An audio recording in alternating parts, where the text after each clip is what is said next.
Alright, so this is a Chemex, and its function is to make the best cup of coffee you have ever had. Now, to use a Chemex, you need a few things.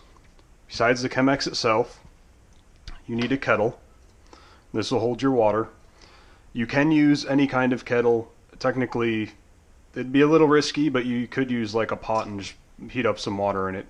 But this kind of kettle is, I guess, preferred because of this spout that it has. It allows for a very slow, controlled stream into the Chemex, and you'll see how that works in a few minutes. It also helps to have a thermometer. You don't have to have a thermometer. There are ways to kind of gauge about how hot the water is just by looking at how the bubbles are forming while it's heating up. You need coffee. I would recommend using whole beans and grinding them yourself. And if you don't have the resources to get an electric grinder, you can buy one of these, and this is just a little Hario manual grinder, and you put the coffee in here, you just turn it and it grinds it. Does a very good job, and I think they're about $30 or thereabouts. If you don't have either of these, you can use pre-ground coffee. There are two downsides to that. One is if you're just buying already pre-ground coffee from the store, the ground is going to be a little bit smaller than what you want, so your coffee will come out a little over-extracted. The other downside, so the other way that you could do this is you go to buy your coffee at I don't know, you could go to like a Starbucks or something, just any coffee shop, and you have them grind it there, and you tell them that it's for a Chemex, and the size that you want it is between a drip filter size grind and a French press. So you want it a little bit thicker than a normal drip filter, which is what you would buy pre-ground at the store. And they can do that for you. The last thing that you need, last but not least, is a Chemex filter. And these are what make the coffee. And I'll pull one out and show you in a minute. They're fairly cheap. Sometimes you could find them for $10 for this pack. Comes with 100, so that's 10 cents a filter. I think I got this one most recently. It's the most I've ever paid for them, and they were $17 or $18. So it's still only 17, 18 cents per filter. So it's not that bad. Now the first thing that we want is to use fresh filtered water. You don't want to get your water out of the tap. It's not as good. You can also use, if you buy, you can also buy distilled, or distilled water is good. Any kind of filtered water from the store is fine. You want to get a good amount of water going in here. More than you just use for the coffee. So we're going to put that on. Can I help you? Yes? Do you want some food? He's out of food. He's out of his soft food. Okay. So the Chemex comes in 4 different sizes: a 3, a 6, an 8, and a 10 cup. I believe this is the 6 cup. And this is good for, so the number of cups, it's actually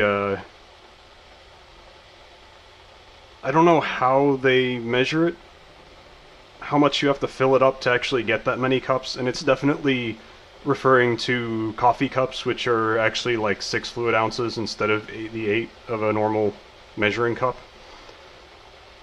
So this one is good for about making 2 to 3 cups of coffee, 2 to 3 mugs. The 3 cup would be good for just a single serving, and then the 8 and 10 cups go up from there. So for the 6 cup, for just about 2 cups of coffee, 2 to 3 cups of coffee, you want to grind, you want about 50 grams of coffee grounds. 40 to 50, depending on your strength preferences. So the water's starting to warm up now. So let's see what the temperature's at. And 50, okay, it's actually getting pretty high there. So it's at about 160, it's probably getting close to 170. And that the hotter it gets, the faster it'll heat up. So what we want to do is put a little bit of water in the Chemex and just kind of rinse it out to get anything that might be in there out. And then just dump it straight upside down. And as you could see, all the water just kind of contacted every edge as it flushed out. And we want to do that because when we take the filter, and I'm going to have to do all this fairly quickly before, well actually I guess I can always set the hot water aside. So as we can see, this is the filter. It's a very thick piece of paper, I guess, but it's all compressed and filtery so that the stuff drains through. It's folded in 4. So we want to take and separate 1 flap. So we have 3 on front and 1 in the back. And then since we got this wet, when we put the filter down inside the Chemex, it sticks. And then we want the 3 at the front because these spouts here, so we want the higher rigidity up here to keep it from falling into the spout. And this is about hot enough. So the kind of sweet spot, you have to figure out which temperature you prefer. Actually, it's not as high as I thought it was. It's not as high as it looked like it was, which is interesting. So I'm going to leave it back on here for another minute. So we want to get the water from, I think 190, 195 up to 205. You do not want to go over 205 degrees. And the reason for that being is that once you get the water too hot, it will over extract the coffee and you'll end up with some bitter coffee. So you don't want that. If you do get it a little too hot, if you get it over 205, you can add a little bit of cold water to it to bring it down. A lot of sites suggest boiling it and then letting it cool off for a few minutes to get it to the right temperature. You don't want to boil it because that will get rid of all the air in the water and make it stale. And B, I don't know if you've ever tried that, but it takes a lot longer than a few minutes for boiling water to cool down by 10 degrees or so. So just keep that in mind. So yeah, so now that we have our water heated up, filter ready, take a little bit of and this is why we want some extra water, just pour around the filter. And the point of this is because it's kind of a raw paper filter, and this filter is the bleached one, it's white. They also have unbleached filters, which are more like a brown color. This is especially true for those. It has a little bit of some like paper dust residue, so what we're doing is rinsing all that off so that we don't get any paper flavor inside of our coffee. And this also serves to get some warm water inside the Chemex to heat up the glass so that the Chemex itself doesn't make our coffee cold when we're pouring it. And we can also Grab a coffee cup. We can also take this water from here and pour it into our cup.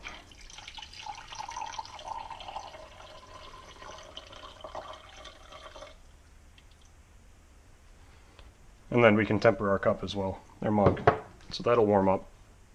Okay, so coffee ground. Gonna dump it in here on the top of the Chemex. As you can see, it's about that much. Just kind of even it out, and then work a little divot into the center. This is where we're going to start the pour from. So we're going to very lightly pour into the middle until that kind of fills up, and then go around, kind of wetting all of the grounds. So we want to get them all wetted evenly, and since it's in a conical shape, there's more in the center. So that's why we started with the center pour. Now this part is called the bloom, and this coffee is about a week old now. So it was roasted about a week ago, and it is not rising. So when it's really freshly, did I say ground? Roasted about a week ago. So when it's really fresh, you'll get a nice big, like it'll just expand and it'll be all this bubbles and stuff. And that's just releasing all the gases, and we're kind of pre-soaking it to get it ready for extraction. And before it falls too flat, you want to start pouring, and you start at the outside, just kind of circle around. It's where you get this kind of island of grounds in the middle. Slowly circle in on that until it breaks apart, and then just pour straight into the center. And here, some people use a scale, so they'll put their Chemex directly on a scale and measure exactly, you know, how much water they're pouring into how much grounds. I just kind of eyeball it.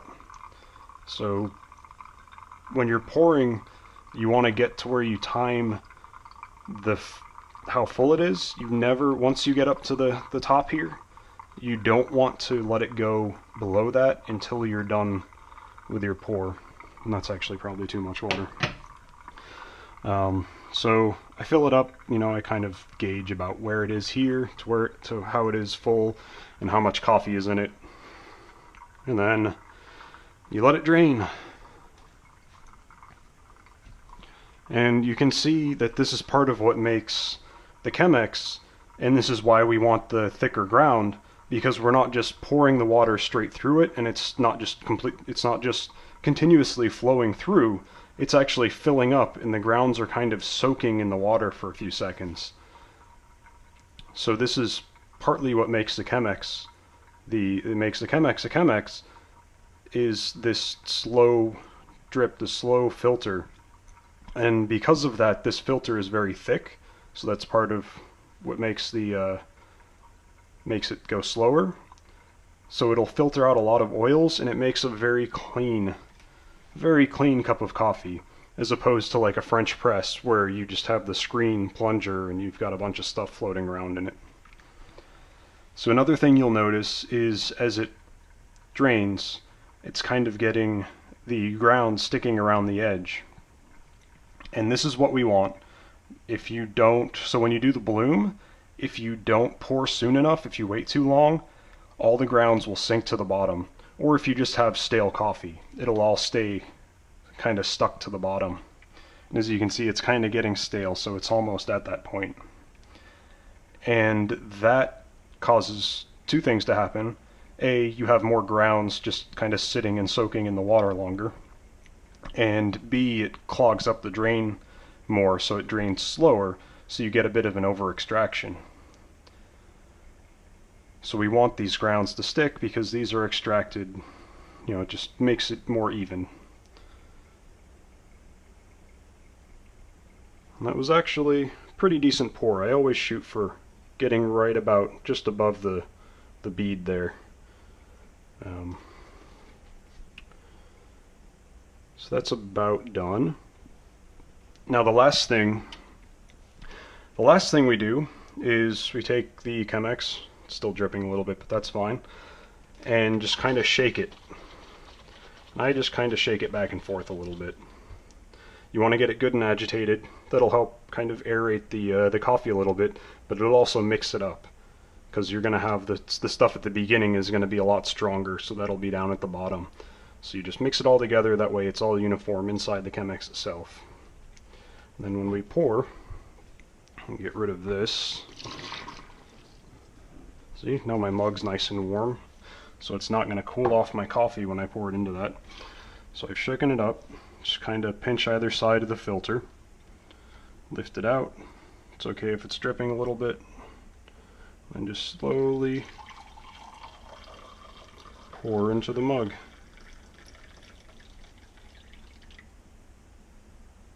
And then you can take the filter. I like to use it to replace it so that it kind of plugs up the top and keeps it warmer a little bit longer.